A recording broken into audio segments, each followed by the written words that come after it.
In today's Health Alert, the first over-the-counter birth control pill has been approved by the U.S. Food and Drug Administration. Thank you for staying with us. I'm Brian Abel. And I'm Glenda Lewis. A prescription will no longer be needed to buy the oral contraceptive pill Opill, which will be made available in grocery stores, drugstores, and online.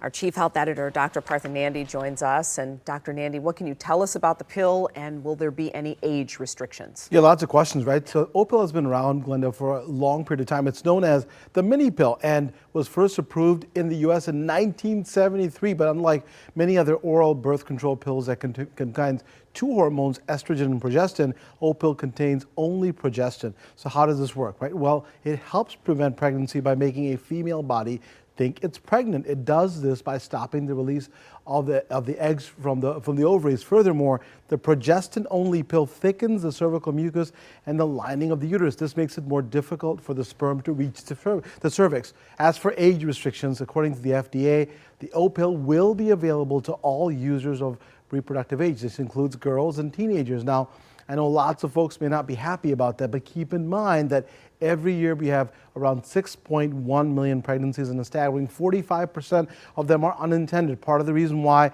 could be that some women are having a more challenging time accessing routine screenings and birth control. In particular, teens and girls, as well as women of color, say that they have difficulties getting prescriptions due to finances, not being able to get time off work, and childcare challenges. So having the Opill available over the counter could remove some of these barriers and reduce unintended pregnancies. So what about side effects, and when could this start being available? That's a big question, right? So there's a ton of data that shows that the Opill is safe and effective. The drug is 93% effective in preventing pregnancy, so not 100%, and the pills must be taken at the same time every day to be most effective. Common side effects: headache, dizziness, nausea, irregular bleeding, stomach pain, and cramps. Also, it's critical that women with breast cancer or a history of breast cancer not take this medication. That's because it could spur tumors to grow. And in addition, other medications taken for high blood pressure, HIV, seizures, they can interfere with the contraceptive's effectiveness. So best to speak with your doctor if you're taking other drugs to make sure there are no issues.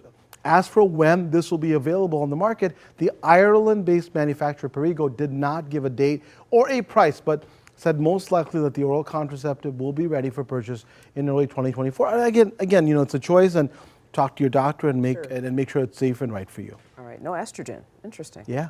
All right, thanks a lot, Doc. As always, pleasure. Tune in this weekend for the latest episode of the Dr. Nandi Show. This week, he's talking medical innovations with the combination of medicine and technology, creating life-changing experiences for millions. He's talking with a man paralyzed from the waist down who had an implant change his life forever. That's this Saturday, 1 p.m. right here on 7.